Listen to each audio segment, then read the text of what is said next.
noite a todos. Nós vamos agora dar início ao nosso culto de estudo bíblico e eu queria agradecer ao Senhor por esse privilégio que Ele nos dá de estarmos reunidos aqui, mesmo de forma online, mas para estudar a Bíblia, e agradecer também o seu apoio, a sua atenção e a sua audiência. Isso é muito importante para nós. Não deixe de participar. Todas as quintas-feiras, às 19h30, nós estamos aqui transmitindo a palavra do Senhor. Nesta ocasião, nós estamos estudando a carta aos Gálatas e eu quero muito contar com a sua participação, com a sua audiência, e a expectativa do nosso coração é que o Senhor fale poderosamente ao meu coração, ao seu coração. Então, para começar o nosso culto de estudo bíblico, nós vamos fazer uma oração e depois nós vamos abrir as nossas Bíblias na carta aos Gálatas, capítulo 5. Nós vamos continuar aí a nossa reflexão nessa carta, tá certo? Então, se você puder, aí aonde você estiver, agora feche os seus olhos nesse momento, vamos orar, vamos agradecer ao Senhor esse grande privilégio que Ele nos dá de podermos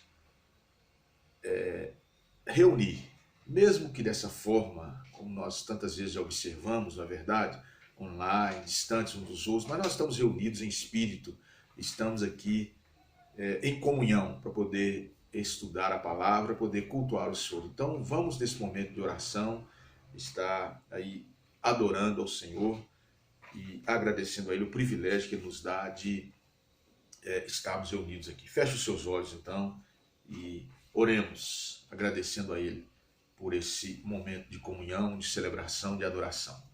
Senhor, nosso Deus e nosso Pai, nós mais uma vez queremos agradecer ao Senhor, porque esta é mais uma oportunidade tão preciosa que o Senhor nos dá de podermos reunir na Tua presença para estudar a Tua palavra. Apesar das dificuldades que nós estamos enfrentando com essa pandemia, mas o Senhor não deixou de prover os meios para que nós pudéssemos estudar a Tua palavra. Por isso nós queremos te agradecer, Senhor, porque o Senhor não está preso às paredes de uma igreja. A Tua palavra, como diz o apóstolo Paulo, não está algemada. E a voz do Teu povo, ó Deus, transpõe as fronteiras dos locais de culto e pode alcançar os corações dos locais mais distantes. Por isso nós queremos te agradecer, porque mesmo diante dessa situação tão difícil para nós temos o privilégio de poder reunir e estudar a Tua palavra. Esta noite é mais uma noite de bênção para nós. E pedimos ao Senhor que o Senhor possa trazer uma expectativa, ó Deus, grandiosa aos nossos corações para ouvir a Tua voz. Que a Tua palavra venha de encontro a cada coração, trazendo refrigério, trazendo consolo, gozo, a alegria, a esperança. E que mesmo em tempos difíceis a nossa fé não venha se arrefecer, não venhamos a desanimar, mas continuemos firmes, animados, confiando no Senhor, certos que nós sabemos que o nosso Redentor, Jesus Cristo, vive e por intermédio dele o Senhor nos faz vitoriosos em todas as coisas, inclusive nessa pandemia. Por isso nós te agradecemos por esta bênção nesta noite e é em nome de Jesus que nós oramos e agradecemos e mais uma vez pedindo ao Senhor, fala conosco, fala com cada um, ó Deus, nesta noite. É no nome de Jesus que nós oramos. Amém e amém. Vamos fazer a leitura, irmãos. Nós estamos aí nessa reflexão, nesse estudo sequencial da carta aos Gálatas, e nós chegamos aí agora no versículo 16 do capítulo 5. É aquele parágrafo que vai do 16 até o 26, quando Paulo fala das obras da carne e o fruto do Espírito.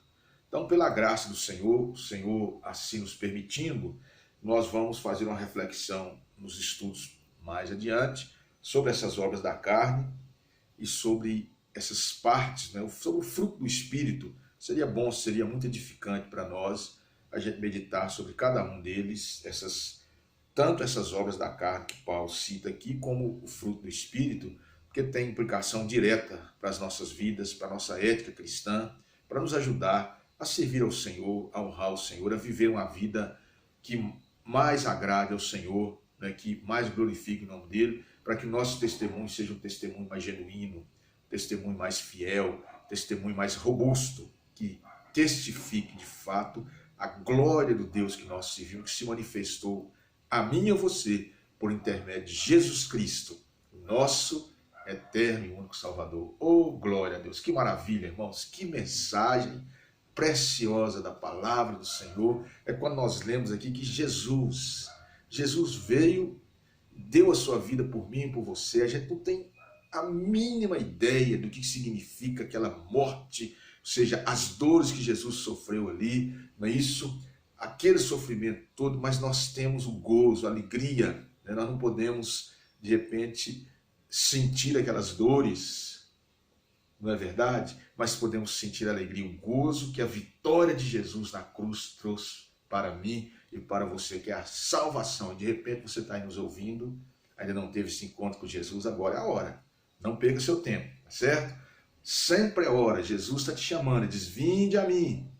Ele falou isso para mim um dia, falou para todos nós, irmãos que já o conhecem como Senhor e Salvador, está falando para você nessa noite. Não deixe para depois, não. Você que está aí sintonizado conosco, de repente está junto com a sua família, aí está ouvindo, está assistindo, tem assistido, tem acompanhado, está vendo que eu sempre estou lembrando a você. Então, mais essa noite eu te lembro novamente. Aí é tempo, é agora. Entregue o seu coração para Jesus, recebendo como Senhor e Salvador de sua vida, porque é exatamente sobre isso que ele vai falar aqui, ou sobre os resultados, isso, aquilo que advém dessa experiência preciosa da salvação. Então, nós vamos posteriormente falar sobre essas obras da carne e fruto do Espírito, mas hoje, nessa noite, nós vamos lembrar, vamos refletir um pouco sobre o que Paulo está dizendo aqui, no capítulo 5, dos versículos 16, somente até o 18, que é essa luta, é a luta entre a carne e o Espírito. O que quer dizer isso? E quais as implicações disso para as nossas vidas, tá certo? Então, acompanhe na sua Bíblia. Gálatas, capítulo 5, versículo 16 ao 18, diz assim a palavra do Senhor. Digo, porém, andai no Espírito e jamais satisfareis a concupiscência da carne, porque a carne milita contra o Espírito e o Espírito contra a carne, porque são opostos entre si, para que não façais o que porventura seja do vosso querer. Mas, se sois guiados pelo Espírito, não estais sob a lei. Gálatas 5, 16 até o 18. Então, amados, nós observamos aqui que o apóstolo Paulo está usando aquela situação que os Gálatas estavam enfrentando, que ele explorou tão bem aqui nos primeiros 4 capítulos, para tratar agora dessa luta espiritual que se instaura na vida do ser humano a partir do momento da sua conversão. Então, quando o homem, a mulher, quando o ser humano, né, segue o seu caminho, satisfazendo os seus desejos, a sua natureza, ele não enfrenta esse conflito espiritual, porque ele está à mercê dos seus próprios impulsos naturais, dos próprios desejos da sua natureza humana, que aí tem a ver com a sua criação, a sua cultura, a sua nacionalidade, aquilo que ele aprendeu, as influências que ele teve, não é isso? Então, tudo isso vai trazer essa influência na formação do caráter. A gente chama isso da visão de mundo do cidadão. Então, aí, o homem que não tem Cristo, ele continua seguindo seus impulsos, fazendo o que ele acha que é certo, cada um tem a sua opinião, cada um vive conforme esse mundo caracterizado pelo egoísmo, pelo esse hedonismo, isso, ou seja, aquilo que me agrada é que eu faço, não interessa as consequências, não interessa o outro, interessa a mim. Essa é a filosofia vigente no mundo de maneira prática, não é isso? Então aí o homem está à mercê da sua própria natureza, dos seus conceitos naturais. Então, espiritualmente falando, nele só tem essa natureza humana, né, carnal. Mas quando ele converte, aí a Bíblia diz que o Espírito Santo habita em nós. Então, esse Espírito que Paulo está falando aqui é o Espírito Santo. Não é a nossa natureza espiritual, ou seja, a nossa parte espiritual enquanto ser humano. É o Espírito Santo que passa a habitar em nós. Então, quando o Espírito Santo passa a habitar em nós, surge a possibilidade dessa luta. Veja bem, a possibilidade. Por que isso? Porque se você não está interessado em crescer, você vai continuar satisfazendo os desejos da carne, não é isso? e vai ficar aí essa dificuldade toda, você não vai crescer espiritualmente. Mas quando você começa a buscar esse espírito, aí sim, o Espírito Santo habitando em nós, começa a lutar contra os desejos da carne e nós vamos sendo transformados, nós vamos sendo moldados a cada dia à semelhança de Cristo Jesus. Então, em outras palavras, isso é o orgulho próprio, é o eu contra a vontade de Deus imposta pelo Espírito Santo. Então, de um lado está o meu orgulho, meu eu, é a maneira como eu enxergo o mundo, é a maneira como eu brigo com todo mundo, brigo no bom sentido, né? Nem todo mundo fica brigando por isso, mas assim, eu debato, eu discuto, eu questiono, isso é aquilo que eu penso que deve ser dessa forma, é a minha visão de mundo, que todos nós temos, todo ser humano tem, né? E aí não tem a ver com cultura, não tem a ver com estudo, não tem a ver, é aquilo que como eu enxergo o mundo. Aí essa minha visão de mundo é que vai moldar os valores, que eu acho que é certo, que eu acho que é errado, que eu acho que é bom, que eu acho que é ruim, assim por diante, não é? Então aí, esse orgulho próprio, esse eu, contra agora a vontade de Deus imposta pelo Espírito Santo.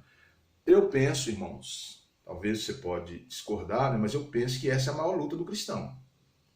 É a luta que está no interior, que está na sua alma. As outras coisas vêm de fora.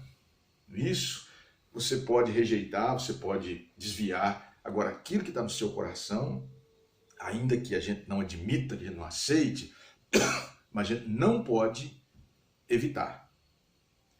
Esse confronto vai existir. Então eu penso que essa é a batalha maior que nós enfrentamos, aquilo que está lá na alma, lá no interior. Quando a gente vence essa batalha, ou seja, que o Espírito Santo, nós vamos lutando, de forma que, dando lugar, que é o que Paulo mostra aqui, a gente tem que dar lugar ao Espírito, que o Espírito vai trabalhando em nós e vai vencendo essas obras da carne, esses desejos da carne, e vai colocando os desejos dele, as virtudes dele em nós, conforme nós vamos ver aqui a partir do versículo 19, nos próximos estudos, que ele cita aqui exemplos de desejos da carne, depois ele fala sobre o fruto do Espírito. Então, à medida que isso aí vai crescendo em nós, nós vamos vencendo as concupiscências da carne. E aí, então, nesse texto aqui que nós lemos, esses 3 versículos, o apóstolo Paulo vai nos dar aqui alguns direcionamentos sobre essa luta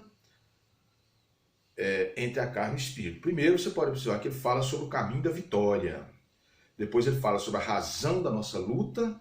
E depois você pode observar que ele deixa claro para nós aí a inevitabilidade da luta. São 3 lições que eu quero compartilhar com você nessa noite, que estão aí nesses 3 versículos. A primeira delas, aí o versículo 16, ele fala desse caminho para a vitória. Bom, se há essa luta, se eu tenho que enfrentar esse desafio de o Espírito Santo estar em mim, porque Cristo me resgatou na cruz do Calvário, me salvou, se eu sou agora o salvo, filho de Deus pela adoção, mas como que eu posso, qual que é o caminho para a minha vitória?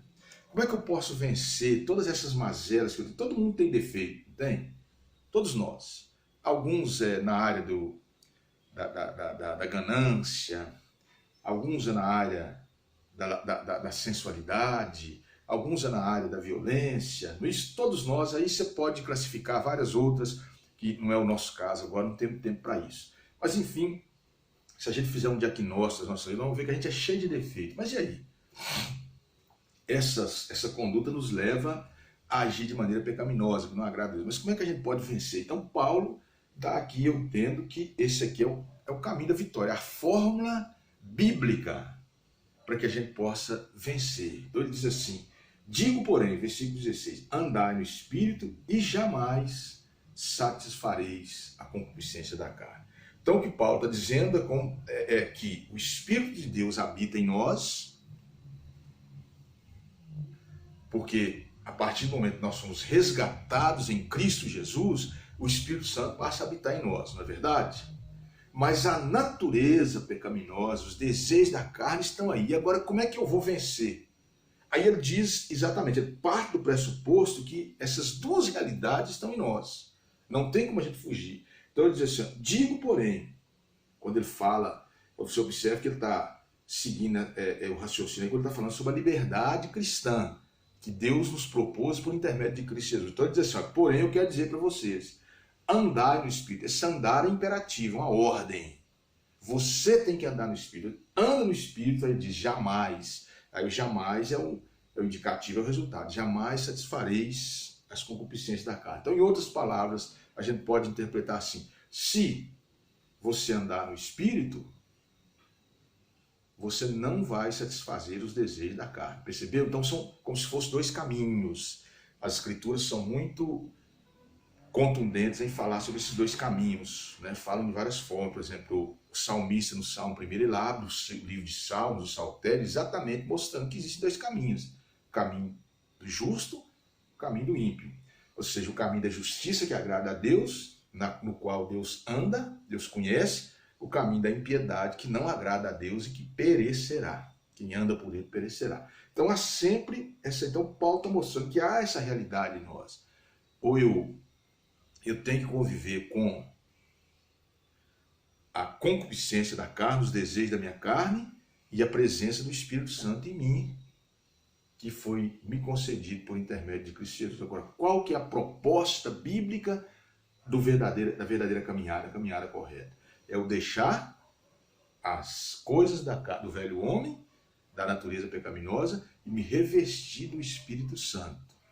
Buscar a cada dia viver, aí sim, os princípios, né, estabelecidos pela palavra do Senhor, que regulam a vontade de Deus em mim e que vai ser aplicada em mim exatamente por causa da presença do Espírito Santo na minha vida. E aí, como que é isso? É uma caminhada, é um caminho físico? Não, não é um caminho físico. Assim, a palavra caminho é apenas uma figura para mostrar que isso é dinâmico, a transformação diária. E aí eu quero chamar a sua atenção para aquilo que Paulo diz lá quando ele escreve aos Efésios, que para mim também é um texto de cabeceira, porque a gente percebe que isso aqui, essa transformação que caracteriza esse caminho de andar no Espírito. Como é que eu ando no Espírito? O que é andar no Espírito? O que é essa expressão andar no Espírito? É sair pisando nele? Não, naturalmente que não. Como que é? Então aí, abra sua Bíblia em Efésios capítulo 4, que você vai ver que nós temos aqui uma informação, isso, um ensinamento precioso. É bem conhecido esse texto, não é verdade? A gente precisa ter esse texto em mente sempre. Efésios, capítulo 4, onde Paulo fala sobre essa transformação interior, espiritual, transformação de caráter que precisa ter em nós. E isso, na verdade, é o que caracteriza esse andar no Espírito, esse caminhar no Espírito. Ele diz assim, Gálatas 4, ou Efésios 4, 17 até o 24. Observe na sua Bíblia, diz assim: isto, portanto, digo e no Senhor testifico, que não mais andeis como também andam os gentios na vaidade dos seus próprios pensamentos. Olha aí, já é uma outra figura que ele usa. Os gentios são aqueles que não são cristãos, uma palavra usada para definir aqueles que não têm Cristo como Senhor e Salvador ainda. Então, esses andam na vaidade dos seus próprios pensamentos, ou seja, segundo aquilo que eles pensam. Né? Então, a chamada dele para nós: não andem mais. Bom, se eu não vou andar mais, isso, como é que eu vou andar? Aí ele vai descrever como que são aqueles que não têm Jesus. Olha só, diz assim: obscurecidos de entendimento, alheios à vida de Deus, por causa da ignorância em que vivem, pela dureza do seu coração. Olha só como é que ele vai caracterizando aquele que não tem Jesus como Senhor e Salvador, aquele que não se rendeu ainda ao senhorio do Espírito Santo. Isso? Aí o verso 19 diz assim: os quais, tendo se tornado insensíveis, observe só os termos, isso? Se entregaram à dissolução, né, a prática irremediada de tudo, sem limites, para com avidez cometerem toda sorte de impureza. A pessoa chega ao extremo. E aí ele diz: mas não foi assim que aprendesse a Cristo. Ele volta para nós: olha, não foi assim que vocês receberam a Cristo. Aí o que ele vai dizer agora? Aí agora ele diz: se é que de fato o tendes ouvido, e nele fostes instruídos, segundo é a verdade em Jesus. Aí agora ele começa a descrever então que transformação é que a gente tem que experimentar para a gente deixar aqui, para a gente não andar mais como também andam os gentios. Aí agora, isso aqui vai descrever aquele andar no Espírito que Paulo está dizendo lá na carta aos Gálatas. Aí ele diz assim, 22, no sentido de que quanto ao trato passado, ou seja, quanto àquelas coisas que nós vivemos antes de Cristo, aquelas condutas que nós temos, ele diz assim, vos despojeis do velho homem que se corrompe segundo as concupiscências do engano. Primeira coisa, despojar. Eu tenho que deixar para trás tudo aquilo que não agrada a Deus. Aí depois ele diz, e vos renoveis no espírito do vosso entendimento. Aí precisa que haja uma mudança de pensamento, de mente. Essa mudança é só o Espírito Santo que vai proporcionar. Então, às vezes eu achava que mentir era normal. Como Paulo vai dizer aqui, é um exemplo de algo que nós devemos deixar. Não, mentirinha não tem problema. Você pegar uma mentira para poder esconder isso não tem nada a ver. Às vezes alguns acham que roubar não tem problema.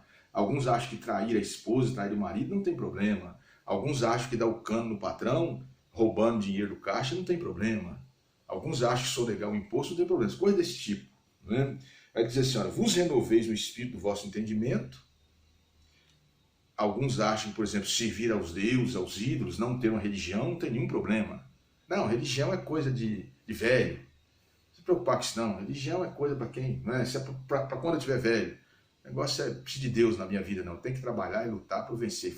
Fazendo bem, é que isso é que importa. Não tem essa filosofia, esses conceitos comum, popular. E aí ele diz assim, vos renoveis do espírito do vosso entendimento e vos revistais do novo homem criado segundo Deus em justiça e retidão procedentes da verdade. Então aqui Paulo dá a descrição do que é andar no espírito. É preciso que haja uma transformação diária em nossas vidas, momentânea, cada dia, cada momento.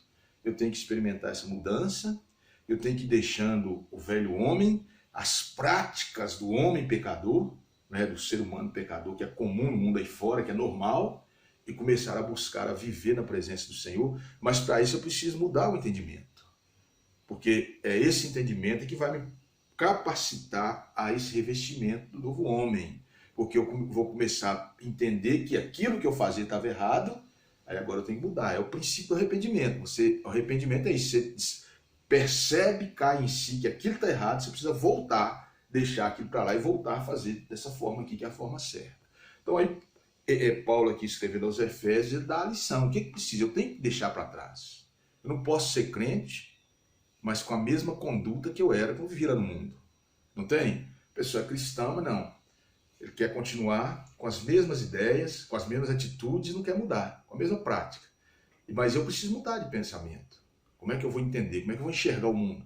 É por intermédio de Cristo Jesus. E aí, é preciso que seja revestido o novo homem. Esse revestimento é das coisas do Espírito. É daquilo que agrada a Deus. Né? Ou seja, o meu falar, o meu pensar, o meu agir vai ser segundo a vontade do Senhor, segundo os princípios estabelecidos na palavra. Então, se eu preciso emitir um ponto de vista sobre algum assunto, preciso tomar uma decisão, uma atitude, isso vai ser fundamentado nos princípios estabelecidos pela palavra. O que vai estar no meu coração, que eu vou meditar, é nas coisas de acordo com a palavra do Senhor, não de acordo com o mundo, de acordo com o que eu penso que deve ser. Então essa é a diferença. Aí, essa mudança nisso é que Paulo está propondo aqui. Né? Que a única forma de nós vencermos as concupiscências da carne é andar no Espírito. Ou seja, é experimentando essa transformação que eu vou conseguir deixar aquelas práticas, senão eu vou continuar praticando. E aí a gente observa, irmãos, que o Senhor, na sua soberania, tudo leva a crer que Ele nos deu essa liberdade. Por quê? Mas como é que é isso? Não, porque a gente observa o seguinte, que existem muitas pessoas no meio do povo de Deus que não mudaram nada. Continuam com a mesma carnalidade, continuam com as mesmas picuinhas, continuam com os mesmos não me toque, continuam com as mesmas amargura de alma, com o mesmo rancor no coração. Não tem crente que tem ódio do outro, tem anos, por causa de uma coisinha de nada. Não é? E a pessoa toma raiva do outro, não suporta aquela pessoa mais, e aí a pessoa continua com aquelas mesmas mazelas espirituais e morais, do passado e não experimenta a transformação. Então, aqui é uma proposta da palavra de Deus que, na prática, a gente percebe que a gente tem a opção de não mudar. Por isso você vê que tem crentes que são melhores do que outros, porque eles mudam. Eles buscam essa transformação no Senhor para poder viver uma vida de melhor qualidade na presença dele. Outros não. Outros deixam o negócio correr, continua do mesmo jeito. Anos e anos a pessoa que não mudou nada. Às vezes foi pior, né? Porque o inimigo vai aproveitando disso aí. Né? Então, esse desafio, né? O caminho para a vitória é andar no Espírito. Andar no Espírito é buscar essa transformação através da devoção. O que é devoção? É a prática da oração, é a prática da leitura da Bíblia, é a prática da comunhão, é a prática do culto, da adoração, da contemplação das coisas de Deus. Enfim, voltar-se para Deus de todo o seu coração, de toda a sua alma, de todo o seu ser. Esse que é o princípio. Segundo lugar, para a gente caminhar um pouco mais no nosso estudo, né, é a razão da luta. Por que existe essa luta? Por quê? A natureza humana não é do ser humano? O Espírito Santo não é uma dádiva de Deus para o ser humano resgatado? Por que essa luta então? Aí Paulo vai dizer, explicar para nós. Então nós temos que estar atento para isso. Por isso que eu não tenho opção, por isso que eu não tenho escolha. É o que Paulo vai dizer aqui no versículo 17, ele diz assim: porque a carne milita contra o Espírito e o Espírito contra a carne. Por quê? Porque são opostos entre si. Ele diz, para que não façais o que porventura seja do vosso querer. Então, quer dizer, quando o Espírito chega, a partir do momento que nós recebemos Jesus como Senhor e Salvador, a carne vai militar contra. Por quê? Porque a vontade da natureza humana, decaída pelo pecado, é sempre contrária à vontade de Deus. Pode coincidir algumas coisas que nós vemos aí, alguns princípios morais, mas a gente está falando de maneira geral. Então a gente vai ser sempre contra Deus, os princípios estabelecidos pelo Senhor. E aí, quando o Espírito habita em nós, ele traz esses princípios. Aí vai gerar esse conflito. Por quê? Porque eles são opostos entre si. Percebeu aí a gravidade, a profundidade dessa afirmação do apóstolo Paulo aqui, quando ele escreve aos Gálatas? Quer dizer, o Espírito é oposto à natureza humana. Então eu, como cristão, tenho que estar atento a tudo aquilo que faz parte da minha natureza humana, moralmente, espiritualmente falando. A minha visão de mundo precisa ser revista. Aquilo que eu penso que é certo ou errado, eu tenho que rever à luz das Escrituras. Por quê? Porque ele está declarando aqui, é o seguinte, ele não diz em alguns, não. É todo mundo. A natureza humana é oposta ao Espírito Santo. A natureza humana caída, naturalmente, do ser humano, por causa do pecado. Não era assim no início, né? Então, ele está dizendo isso. Então, há essa oposição, esse confronto, não é isso? Entre os dois. E aí a luta começa, ele completa dizendo, para que não façais o que porventura seja do vosso querer, ou seja, porque o Espírito Santo vai lutar para que a gente não faça aquilo que seja errado. E aí, quanto mais eu buscar ver na plenitude do Espírito, mais discernimento, mais sensibilidade, mais força eu vou ter para não praticar aquilo que é coisa da carne, que não agrada a Deus. Está percebendo então a razão da luta que há em nós? E aí, a gente recorrendo ainda àquilo que Paulo escreve, se você abrir a sua Bíblia lá sua segunda carta aos Coríntios, ele está falando em um contexto lá de trevas e luz, comunhão e tal, mas ele nos traz aqui uma comprovação do que nós estamos falando. Ele diz assim, lá nos versículos 14 e 15, eu anotei aqui no meu texto, diz assim: não vos ponhais em julgo desigual com os incrédulos. Ou seja, a ideia é essa, não tem julgo igual com o incrédulo. Né? O julgo vai ser sempre desigual com aquele que é incrédulo, não há comunhão. Então ele diz assim: porquanto que sociedade pode haver entre a justiça e a iniquidade? Né?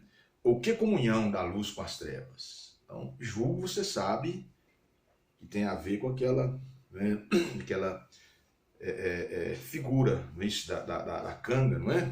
Onde aí os dois estão juntos, carregando ali para o mesmo caminho. Então não há, com o incrédulo é sempre desigual. Por quê? Porque você vai puxar para um lado e o incrédulo vai puxar para o outro. É sempre assim. O incrédulo é sempre contra Deus. Não há comunhão entre luz e trevas. Ele diz que comunhão que há com a luz com as trevas? Não há.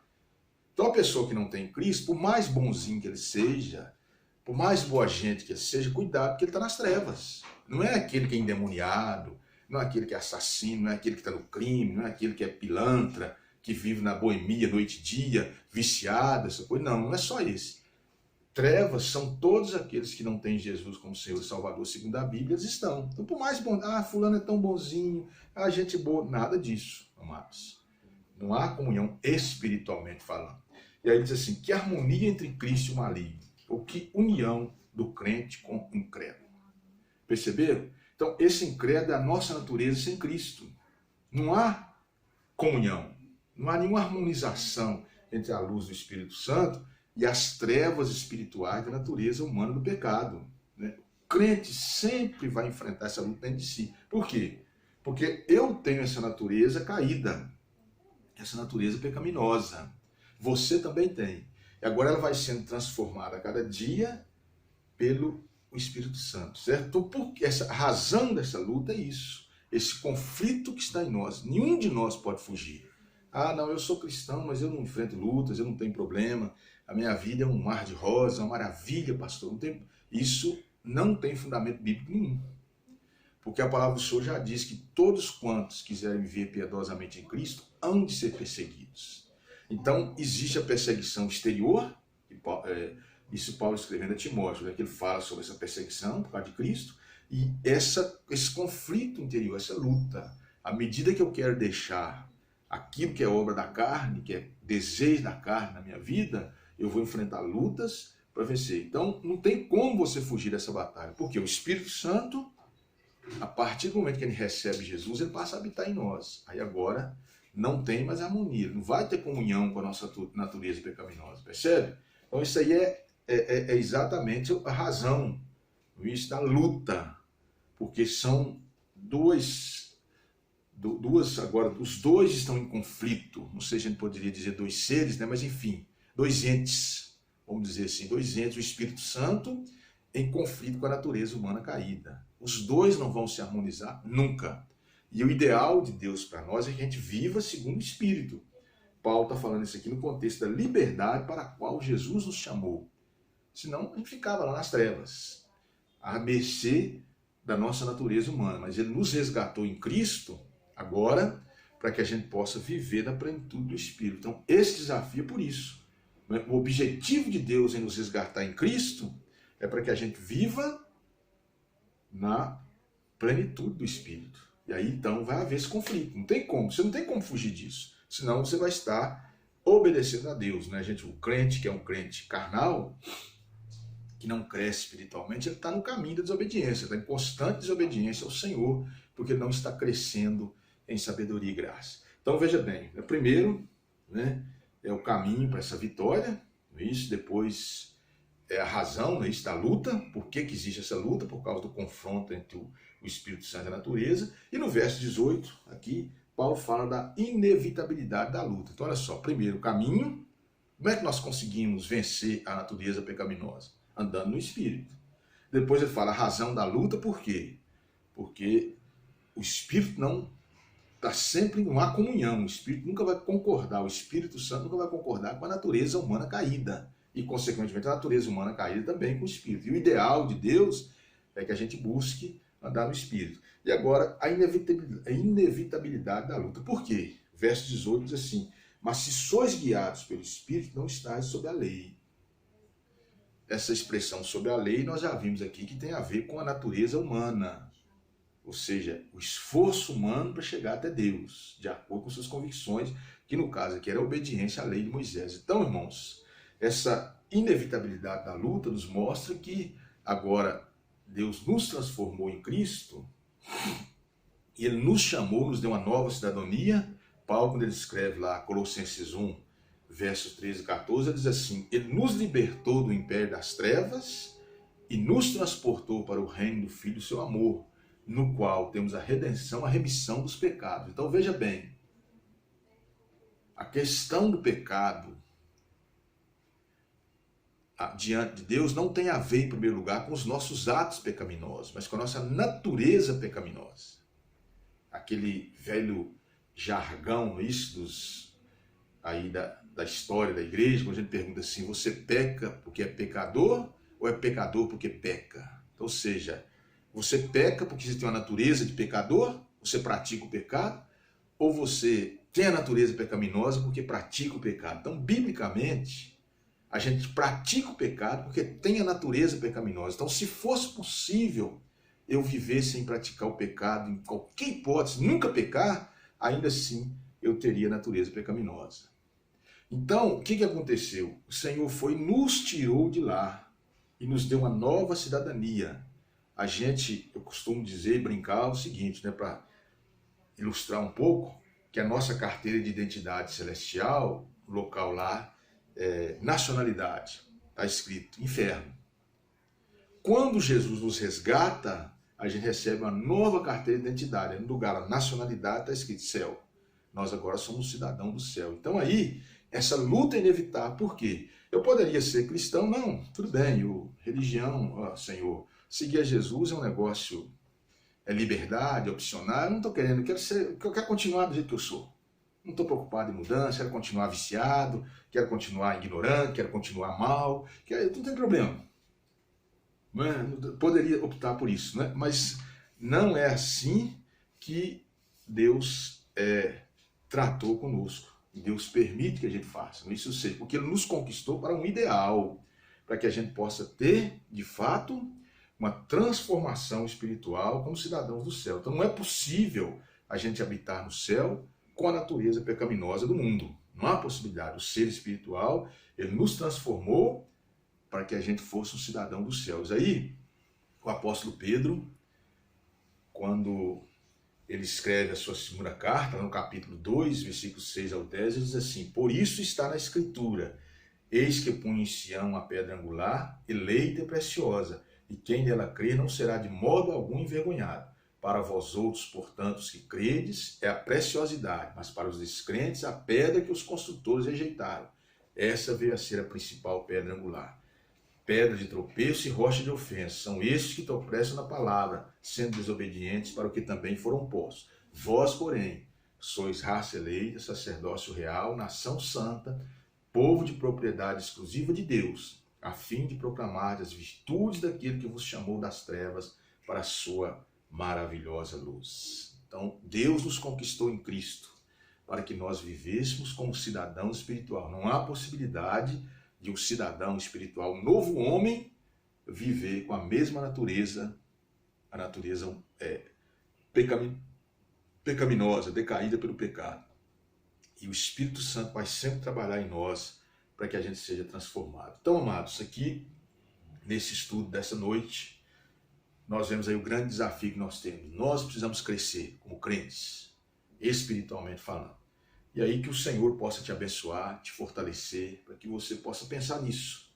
Né? Qual tem sido o seu crescimento, qual tem sido o seu comprometimento com o Senhor em buscar essa transformação para viver, para andar no Espírito e não satisfazer as concupiscências da carne. Então que o Senhor te abençoe, que o Senhor te guarde, te sustente. Eu quero encerrar esse estudo com uma breve oração, agradecendo a Ele por esse privilégio de nos confrontar nesta noite. Senhor, nós te agradecemos pela Tua palavra, que nos chama a atenção para a necessidade de buscarmos viver um compromisso de intimidade com o Senhor. Ajuda-nos a andar no Espírito e não jamais satisfazer as concupiscências da carne. É em nome de Jesus que nós oramos. Amém.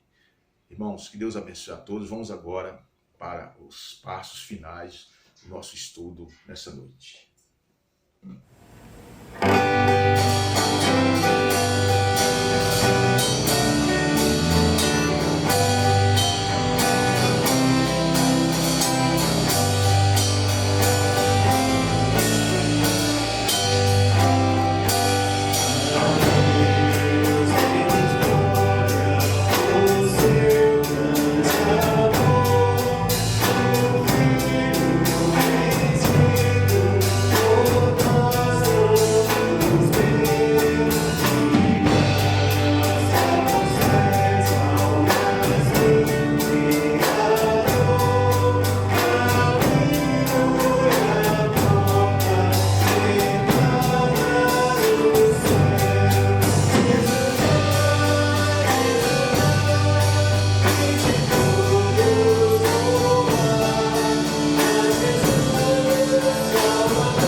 Chegamos ao final do culto desta noite. Nós vamos agora agradecer ao Senhor, porque certamente Ele nos deu essa oportunidade de nos reunirmos de forma online, isso, mas para trazer uma mensagem, um alimento aos nossos corações. E eu creio que nós recebemos do Senhor aquilo que Ele já tinha preparado para cada um de nós. E a nossa petição ao Senhor é que você continue firme, para que Ele te dê forças, para que você prossiga nessa caminhada, todos nós, diante desses desafios tão grandes que estão diante de nós nesse momento. Então feche os seus olhos, vamos orar, vamos agradecer ao Senhor acima de tudo, apesar de tudo que nós estamos vivenciando, mas nós sabemos que a graça do Senhor nos basta, que o Senhor está conosco, nos sustentando, nos guardando, nos livrando de todo mal. Oremos então. Senhor, nós te agradecemos, porque mais uma noite o Senhor nos deu a oportunidade de participar deste estudo bíblico, e o Senhor trouxe aos nossos corações o alimento, a edificação que nós precisamos a cada dia, a cada momento. Mais uma vez pedimos ao Senhor que tenha misericórdia de nós, para que os nossos ouvidos estejam sensíveis à Tua voz, e os nossos corações, ó Deus, quebrantados diante do Senhor, para receber aquilo que o Senhor tem preparado para nós. Vivemos dias difíceis, que fogem à nossa compreensão, mas ajuda-nos, para que possamos continuar firmes, confiando no Senhor, e colocamos em Tuas mãos essa situação do nosso país, e que o Senhor tenha misericórdia de nós. Senhor, esse vírus, essa pandemia, tem causado um estrago muito grande no povo brasileiro, mas tem misericórdia, Senhor, daquelas famílias que perderam seus entes queridos, daquelas famílias que estão sofrendo com seus entes em estado grave, e livra-nos, ó Deus, do ataque desse vírus.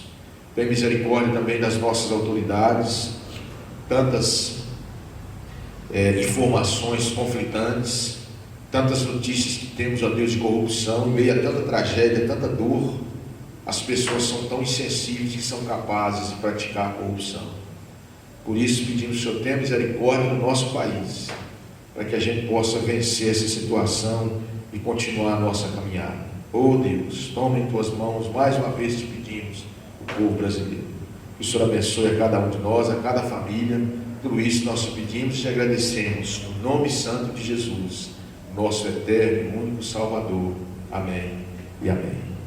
Que Deus abençoe a todos vocês, amados. Tenham um restante de semana abençoado e abençoador, em nome de Jesus. Amém e amém.